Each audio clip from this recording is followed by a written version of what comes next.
बानू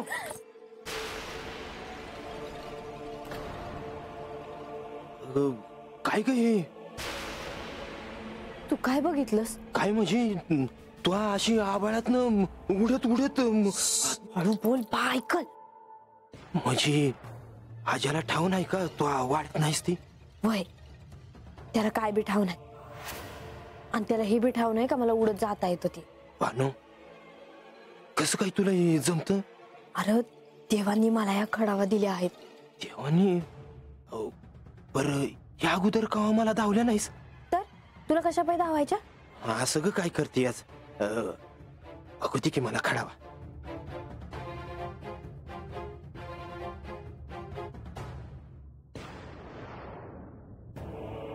रंग्या याला हात लावू नकास. बरं राहिलं राहिलं राहिलं.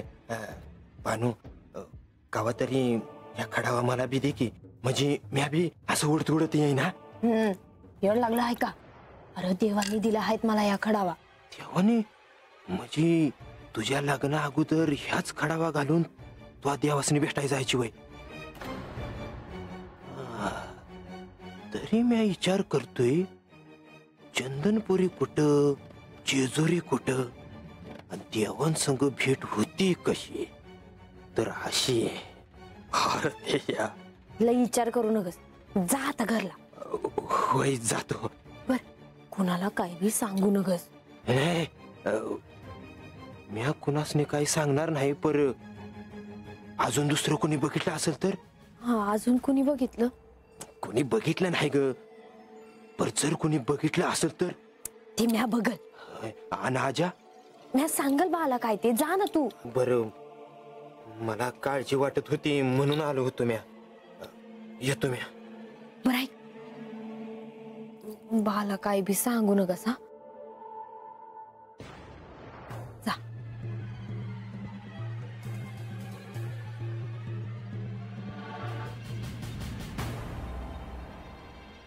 येऊ कुठं गेला असत्याल त्याची उडकत्याल मला बी सांगते काय करावं काही कळत नाही. नसते बी काय ठाव. कुठं काय बरोबरतीस? कुठं बी नाही, पर तू अजून हातात आहे. म्या कुठं जाणार हाय? म्या हाय हातच. पर मला सांग, तुला कळलं का काय? अरे देव कुठं गेला हाय ते तुला कळलं का? नाही नाही अजून तरी काय कळलेलं नाही. म्या एक सांगू का? काय? मला असं वाटतं या की देव बाणाईकडे गेला असत्याल. काय बी बोलू नकस. देव कशाला जातात बाणाईकडं? का का नाही जाणार देव बाणाईंच्या घरला? माळसा देवी जशी त्यांची बायको आहे तशी बाणाई बी त्यांची बायकोच आहे की. अरे माळसा देवीस न सांगता देव जातील होय असं जेजुरी सोडून? ती बी बाणाईकडं? नाही, देव असं नाही करणार. अरे देव माळसा देवीने सांगून जाणारच नाही र. काय र तू तर काय बी बोलणं झालंय, बोल की. मला काय कळणं झालंय काय बोलावं म्या, पण मला असं वाटतंय ना की देव बाणाईकडेच गेला असत्या. आता कसं? पण मला एक ठाव आहे की देव जर बाणाईकडे गेलं आहेत आणि हे जर माळसा देवीसनी कळालं ना तर ते काय करत्याल सांगता येत नाही बाबा. अरे पर ते तत गेलं हे माळसा देवीसनी कळालं तर ना गड्या, आणि समज असं झालं तर मग तुम्ही काय करावं?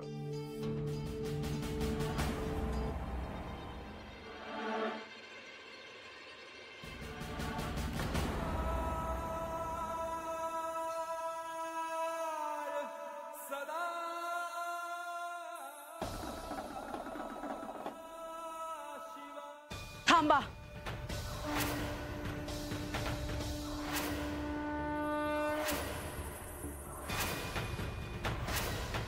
मला तुमच्याशी बोलायचे आहे. मी प्रवास करून आलो आहे, तेव्हा आपण नंतर बोलूयात का? मला ठाऊक आहे, पण आपण आत्ताच बोलूयात. बोल. तुम्ही कुठे गेला होता? बानूकडे. मला न सांगता? मी तुला सांगणारच होतो. कधी? जाऊन आल्यावर. ही माझ्याशी प्रतारणा नाही का? माझ्या भेटीचे प्रयोजन अत्यंत वेगळं होतं. मी कुठल्याही सुखासाठी एवढं अंतर पार करून बानूला भेटायला नाही गेलोय. तर माझं जाणं अत्यंत आवश्यक होतं. आणि जर मी तुला आधी सांगितलं असतं तर तू ते समजून नसतं घेतलं. ते मला आत्ताही समजून घ्यायचे नाही. म्हासा, तुम्ही आमच्यात जो खेळ मांडला त्यातून ती निघून गेली ना, मग ती आता पुन्हा माझ्या आयुष्यात माझ्या संसारात का डोकावतीये? तू तिला का दोष देत आहेस? कारण ती तुम्हाला सोडतच नाही. तिने असा काय गुप्त संदेश पाठवला की तुम्ही कसलाही विचार न करता तिला भेटायला गेलात? तिने कोणताही संदेश पाठवला नाही. मग तुम्हाला माझ्या सोबत राहण्याची इच्छा नाही का? की मी तुम्हाला नकोशी झाली आहे? असं हे काय बोलते आहेस? हो, कारण मला माझा वेळोवेळी अपमान करून घ्यायचा नाही. आज काय तो सोक्षमोक्ष लावायचा आहे मला. ती इथून निघून गेल्यानंतर तुम्ही तिला भेटायला जाणार आहात हे तुम्ही मला आधी का नाही सांगितलं? खेळाचे सगळे नियम तयार केले, पण चातुर्याने हा नियम मात्र वगळला. मी कोणता नियम मोडला का? सांगा ना, मी या खेळात कोणता नियम मोडला का? नाही, आणि मी देखील कोणताही नियम मोडला नाही. असा बानू माझी पत्नी असून देखील इथून काहीही न घेता निमूटपणे निघून गेली. आणि मी तिला भेटूच नये असं काही ठरलं नव्हतं. याचा अर्थ तुम्ही यापुढे तिला भेटायला जाणार?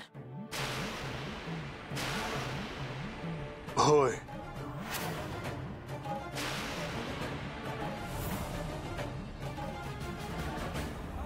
हो, तर मी तुला सांगून जाईन. आणि हे तुम्ही उघडपणे सांगता आहात. याचा अर्थ इतके दिवस मी सुखी संसाराची जी प्रतीक्षा केली ती व्यर्थ गेली. अजून काही दिवस प्रतीक्षा कर. तुला अनपेक्षित अशा काही घटना घडणार आहेत, त्या तू स्वतः मान्य करशील. मला काही ऐकायचे नाही. एवढं सगळं करून जर तुम्ही माझे होणारच नसाल तर मी इथे थांबून काय करू? मी आता या क्षणी माझ्या माता पित्यांकडे निवासेला जाणार आहे. मग तुम्हाला जे हवं ते तुम्ही करा.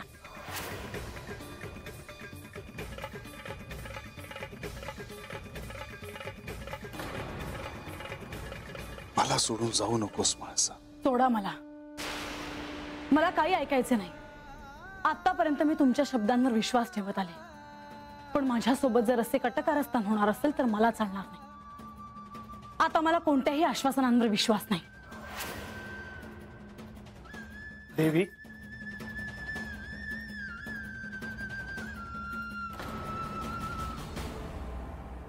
बरं झालं तुम्ही आलात.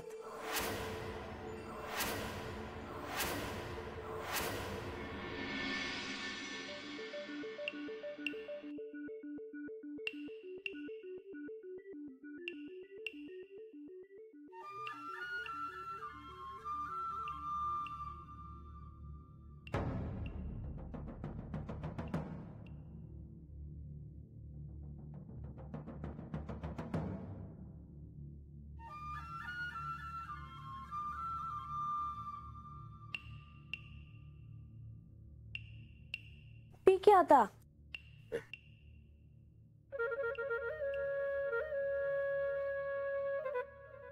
लवकर उठलीस आज? मी काय दिसवर येईपत्र झोपते वय. अगं तसं नव्ह, पहाटच्याला दरवाजाचा आवाज आला होता म्हणून जाग आली. एवढ्या लवकर का जागी झालीस? तू रात्रीला जागा होतास वय?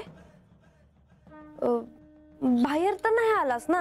अगं नाही, डोळा लागला का होता आणि जागा बी होत. ये बानू, असं दार उघडून बाहेर एकलेच येत जाऊ नगस. आता पतूर तर कधी काही बोलला नाहीस ते. आणि अदुगरच्याला तर मी समजा पहाटच करायचे. अगं आधीच वेगळं होत. राहू दे, तू राबत नग जाऊ. राहू दे, मी करते हाय ना समज. अगं तसं नव, सवय नाही राहिली तुला.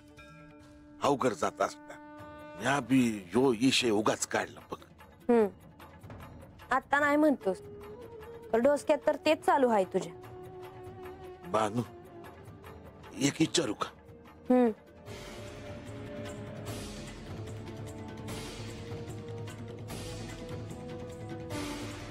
देवाचा सांगावा नाही, भेट नाही, असं कस?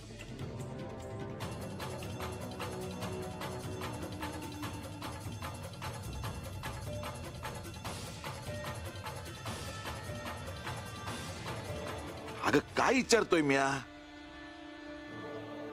देव येत्याल भेटाया. तू नग काळजी करूस. त्यांनी काय वाऱ्यावर नाही सोडलं मला. कशावर? म्या सांगते हाय म्हणून. तुझ्यावर एवढा जीव आहे त्यांचा आणि तुझ्याकडे बघ ना मी. हे असं कस? तुला आवडायचं नाही म्हणूनच ते हात येत नसत्या. अगं तुला काय याड लागले होय? तुझ्या मनात काय चाललं आहे त्यासनी कळत असेल म्हणूनच ते हात येत नसत्या.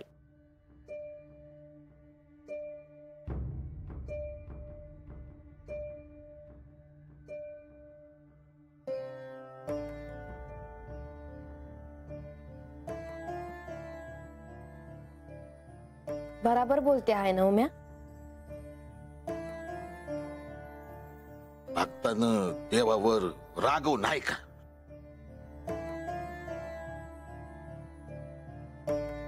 बा तू मनात राग नग ठेवू.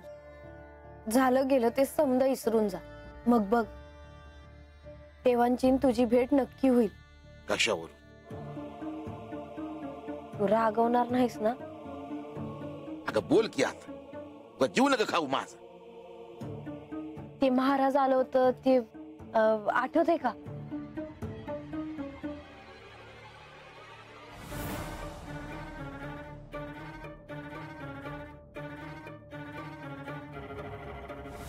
होय आठवली. त्यांचं काय?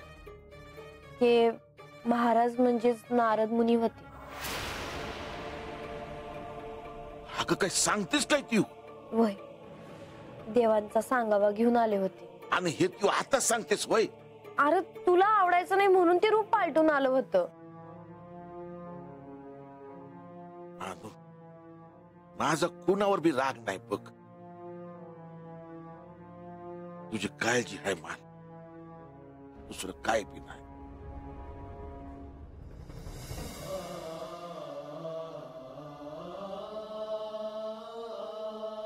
बा आता तुला कसं सांगू. रातच्याला म्या देवासनीच भेटाया गेले होते. देवी, आपण म्हणाला होतात की श्री खंडेराय आल्यावर आपल्याला बोलायचे आहे, म्हणून आम्ही आलो. माझं बोलणं झालं आहे आणि मी इथून माहेरी जाण्याचा निर्णय घेतला आहे.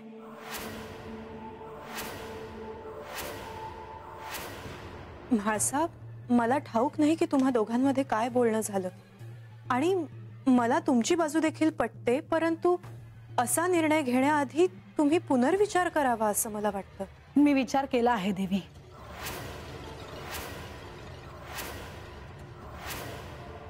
म्हाळसा, जर तू इथे राहणार नशील तर माझ्या इथे राहण्याला काहीच अर्थ नाही. का? मी असताना तुम्ही मनाने मात्र तिच्याकडे असता. वेळेप्रसंगी तुम्ही सगळं बाजूला ठेवून कसलाही विचार न करता तिला भेटायलाही जाता. मी तिच्याकडे गेलो ते तुझ्या आत्मस्वरूपाला तिने जागवावे म्हणून. भूतकाळात ज्या ऋणानुबंधाने तुम्ही दोघी बांधल्या गेला होता तो पुन्हा नव्याने कळावा म्हणून. आणि माझे तिच्याकडे जाणे हे मी नाही तर गतजन्मात तूच ठरवले होतेस. उद्या सूर्योदयानंतर मी जेजुरीत नसेन. बंधो, माझी नेवासेला जाण्याची व्यवस्था करावी. येते मी.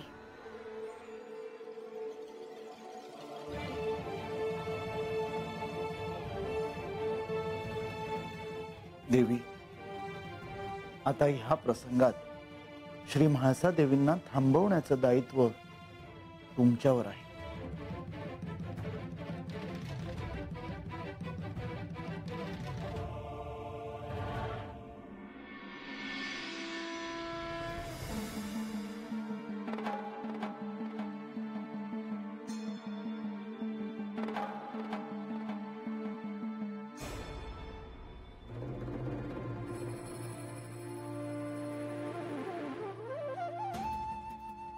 म्हाळसा, हे काय करता आहात तुम्ही?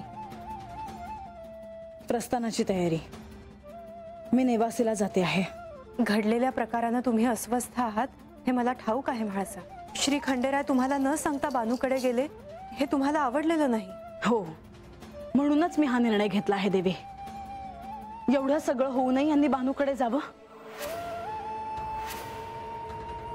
मला काय वाटेल, मला ते आवडणार नाही हे यांना ठाऊक असूनही यांनी मला न सांगता ते बानूकडे गेले. यांना जर त्याचं काहीच वाटत नसेल तर मी इथे थांबून काय होणार आहे? मी गेलेलंच बरं. श्री खंडेरायांना काहीच वाटत नाही असं नाहीये म्हाळसा. तसं असतं तर ते बानूकडे गेलेच नसते. ज्या अर्थी ते बानूकडे गेले त्या अर्थी त्यांना माझ्या रागवण्याबद्दल, माझ्या न आवडण्याबद्दल काहीही वाटलेलं नाही देवी. आणि हेच सत्य आहे. श्री खंडेराय बानूकडे गेले खरे, परंतु त्यामागे त्यांचा काय हेतू होता हे तुम्ही समजून घेतलं का? नक्कीच काहीतरी प्रयोजन असणार. त्याखेरीज ते असं काही करणार नाहीत. मला हे जाणून घ्यायची इच्छाही नाही देवी. जिला या जेजुरीत स्थान मिळू नये म्हणून मी सदैव प्रयत्न केले. तिच्यासाठी सारीपाठाचा डाव मी पुन्हा खेळले आणि तिला जेजुरीतून बाहेर काढलं. अशा बानूला त्यांनी भेटायला का जावं आणि मी हे त्यांना का विचारू? परंतु एक पती म्हणून श्री खंडेरायांचं बानूप्रती दायित्व आहेच. बानू आत्ता जरी जेजुरीत नसली तरीही ती श्री खंडेरायांची पत्नी आहे हे सत्य आहे म्हाळसा. म्हणूनच मी या निर्णयावर आले आहे. आता जे ठरवायचे ते त्यांनाच ठरवू देत. म्हाळसा, तुम्ही हा निर्णय केवळ रागाच्या भरात घेतला आहे. बानूच्या प्रती तुमच्या मनात राग आहे आणि असं असतानाही श्री खंडेराय तुम्हाला न सांगता बानूकडे गेले. केवळ ह्या रागापोटी तुम्ही हा निर्णय घेतला आहे. कोणाला काहीही वाटू दे देवी, पण मी माझा निर्णय आता बदलणार नाहीये. म्हाळसा, ह्या गडावर आल्यापासून आजपर्यंत तुम्ही नेहमीच माझ्याशी मोकळेपणानं बोललात. माझ्याकडे मन हलकं केलं. तुमचा प्रत्येक निर्णय मला सांगितला. आपण त्यावर बोललो देखील. आणि म्हाळसा, तुमच्या प्रत्येक निर्णयात मी सदैव तुमच्याच बाजूनी होते. अर्थात जे योग्य आहे त्यात. मी बानूकडे गेले होते हे कळल्यानंतर तुम्ही माझ्याशी देखील अबोला धरला होता. पण बोलून तो अबोला दूर झाला होता देवी. म्हाळसा, मी आजवर तुम्हाला असं कधीही म्हणाले नव्हते, परंतु आज मात्र मला मनापासून असं वाटतं आहे की तुम्ही नेवासेला जाण्याचा तुमचा हा निर्णय मागे घ्यावा.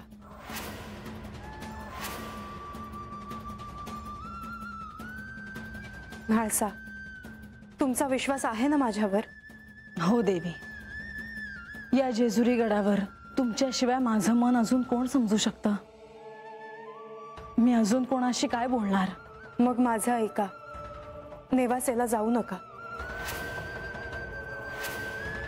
म्हणजे सगळं काही क्षणार्धात विसरून जाऊ असं म्हणायचंय का देवी तुम्हाला? नाही, परंतु मला तुम्हाला केवळ इतकंच सांगायचं आहे की आत्ताचा हा क्षण, ही वेळ अत्यंत महत्वाची आहे. ह्या क्षणी रागाच्या भरात घेतलेला कोणताही निर्णय योग्य असेलच असं नाही. आणि तसंही नुकतेच तुमचे आई वडील इथून नेवासेला गेले आहेत. ह्या जेजुरीत जे घडायचं ते त्यांच्या समक्षच घडलं आहे.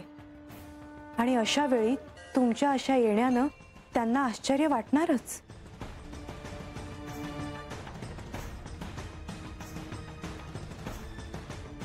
मी तुम्हाला कधीही काही अयोग्य सांगणार नाही म्हाळसा.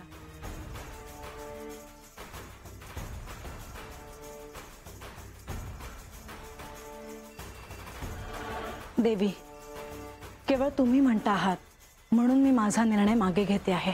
श्री खंडेरायांना देखील तुमचा हा निर्णय ऐकून आनंदच होईल.